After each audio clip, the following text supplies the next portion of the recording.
ဗမောင်မျိုးနယ်တွေကဘုံငိုင်ကြီးရွာလေးမှာမနန်းခေးဆိုတဲ့ကိုဝင်တဲ့မျိုးသမီးတူဟာကိုဝင်9လရှိနေပြီဖြစ်ပါတယ်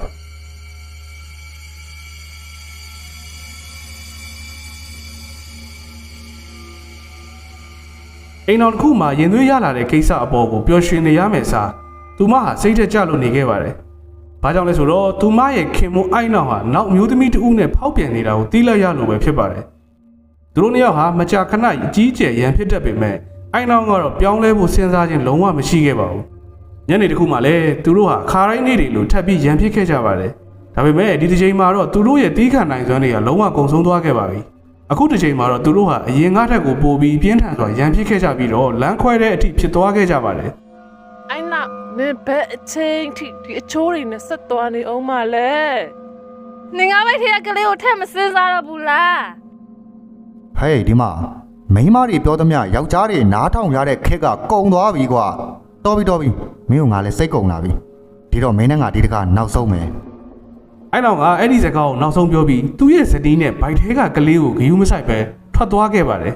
ဒီဖြစ်ပြပြီးရဲ့နောက်အိုက်နောက်ကဘယ်ကိုသွားတယ်ဆိုတော့ဘယ်သူမှလည်းမသိခဲ့ကြပါဘူးနန်းခေးကလည်းသူ့မှာကိုဝင်ကြီးနဲ့ဆိုတော့ဘယ်ကိုမှမသွားတော့ပဲအိမ်ထဲမှာပဲနေတော့တာပေါ့ဗျာ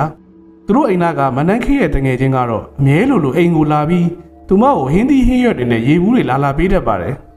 အဲ့ဒီကောင်မလေးဟာအိမ်ရှိမှာခါတိုင်းလိုပဲအော်ခေါ်နေခဲ့ပေမဲ့ဒီနေ့မှာတော့နန်းခေးကလုံးဝထွက်မလာခဲ့ပါဘူးနန်းခေးရေနန်းခေးတငယ်ချင်းရေငါလာပြီနော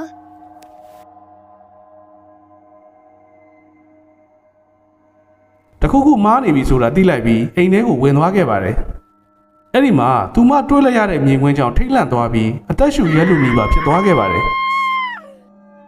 ်သူမရဲ့ရှေ့မှာမြင်နေရတာကျိုးနဲ့ဆွဲပြီးရှာအရှိကြီးထွက်ကမျက်လုံးပြူးနေတဲ့မနန်းခေးရဲ့အလောင်းပဲဖြစ်ပါတယ်အဲ့ဒါနဲ့ပဲကောင်မလေးကခဏလောက်တော့ကြက်သေးသွားပြီးတတိပြန်ရလာတဲ့အခါမှာတော့တရွာလုံးကြောက်အောင်အော်ဟစ်ခဲ့ပြီးရှောက်ပြီးပြေးနေခဲ့ပါတယ်ဒီလိုနဲ့ဆွေမျိုးတွေနဲ့ရွာသားတွေကိုအဲ့ဒီအဖြစ်အပျက်အကုန်လုံးကိုပြန်လဲပြောပြခဲ့ပါတယ်ဒါကိုကြားတဲ့အခါရွာသားတွေအားလုံးဟာနန်းခေးရဲ့အလောင်းကိုဘုံကြီးเจ้าကိုတည်သွားပြီးအတုပအခမ်းအနားကိုလည်းစတင်ခဲ့ကြပါတယ်ပထမဆုံးညမှာပဲဘုံကြီးတွေတရားမဟောခင်မှာယာဒီဥရုကြီးကရုတ်တရက်ပြောင်းလဲလာခဲ့ပါတယ်လေတွေအရှိန်အဟုန်နဲ့တိုက်ခတ်ပြီးတိရွက်တန်တွေလည်းပေါ်ထွက်လာခဲ့ပါတယ်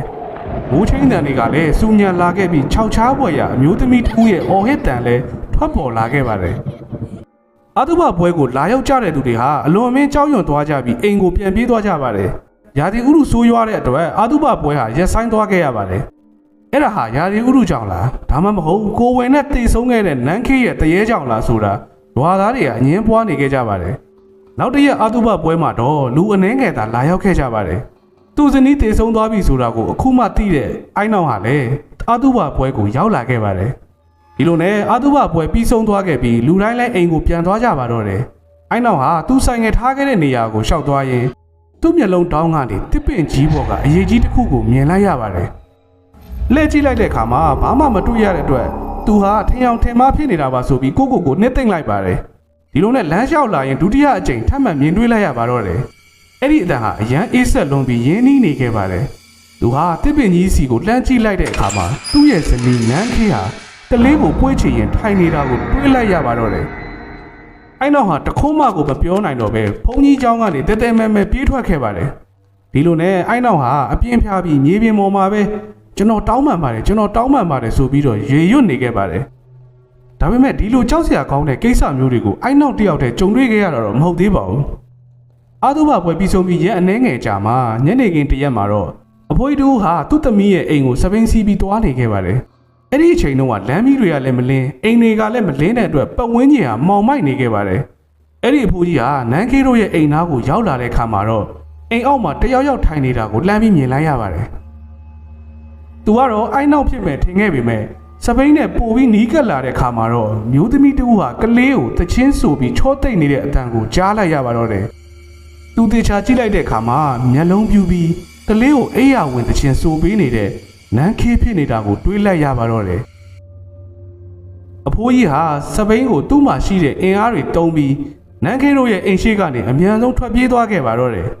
ရွာထဲကလူတွေကလည်းနန်းခေးတရေကိုမကြာခဏမြင်တွေ့နေရပါတော့တယ်သူမဟာကလေးကိုပွေ့ချပြီးတညာလုံးရွာကိုပတ်ပြီးရှောက်နေခဲ့တာကြောင့်ခွေးတွေဟာလည်းတညာလုံးဟောင်နေခဲ့ပါတယ် ဒါဟာရွာသားတွေကိုအရန်ကိုထိတ်လန့်စေခဲ့ပါတယ်နန်းခေးကိုဝေနဲ့တေဆုံးတဲ့တဲ့ရင်ဟာအနီးနားကရွာတွေကိုကပြန့်နှံ့သွားခဲ့ပါတယ်လာအနေငယ်ကြာပြီးတဲ့နောက်မှာလည်းနန်းခေးရဲ့တရေ6တာတွေဟာလုံးဝကိုမရက်တန့်သွားခဲ့ပါဘူးရွာသားတွေဟာတီးမခံနိုင်တော့တဲ့အတွက်ရွာတကြီးနဲ့တိုင်ပင်ပြီးတော့ဟိုဘက်ရွာကနာမည်ကြီးဆရာတစ်ပါးကိုခေါ်ပြီးနန်းခေးရဲ့တရေကိုနှိမ်နှင်းမှုဖိတ်ခေါ်ခဲ့ကြပါတယ်ဆရာကြီးဟာရွာတကြီးစီကနေဖြစ်ပျက်တွေကိုအားလုံးကိုကြားပြီးတဲ့နောက်မှာတော့စိုးရိမ်တဲ့ပုံစံပေါ်နေခဲ့ပါတယ်မင်းတို့ပြောပုံရဆိုရင်ဒီတရေမကတော်တော်အစွဲလန်းကြီးပြီးအန်ရည်များမဲ့ပုံပဲအဲ့ဒါကိုနီးလဲမှန်မှန်နဲ့မနေနေရင်တော့မင်းတို့တရားလို့ပိုပြီးဒုက္ခရောက်ကုန်လိမ့်မယ်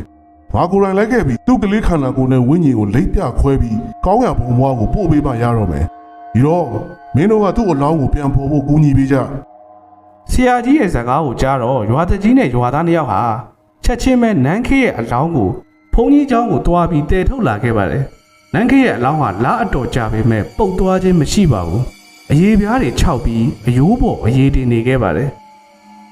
ဆရာကြီးဟာလည်းဘာမှမစောင့်တော့ဘဲနဲ့သူ့ဆရာတွေစီကတင်ယူထားတဲ့အတိုင်းအလောင်းကိုလှုပ်ဆောင်มาတော့တယ်ဆရာကြီးဟာဖျောင်းနိုင်ပန်းရေမန်းနဲ့သူရထားတဲ့ဓမြောင်ကိုထုတ်ယူက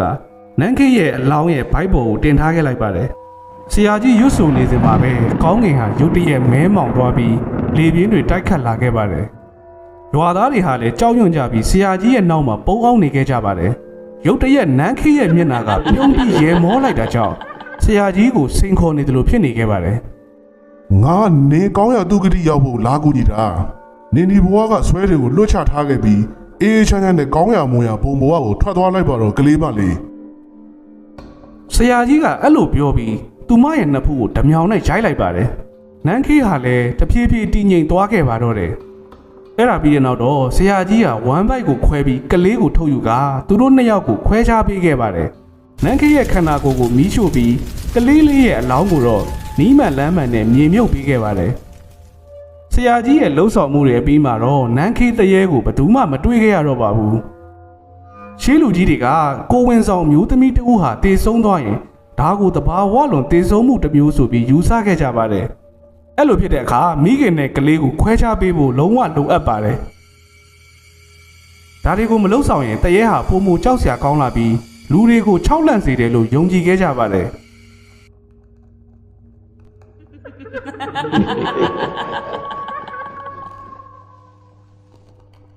အားလုံးပဲဒီဇက်လန်လေးကိုဖျော်ဖြေတက်တက်အနေနဲ့ကြည့်ရှုပေးဖို့တောင်းဆိုပါတယ်အကယ်၍ဒီဗီဒီယိုကိုကြိုက်တယ်ဆိုရင် Ghostbook Facebook page နဲ့ YouTube channel လေးမှာ like and follow လုပ်ပေးဖို့တောင်းဆိုပါတယ်အားလုံးပဲကြည့်ရှုပေးတဲ့အတွက်ကျေးဇူးအများကြီးတင်ပါတယ်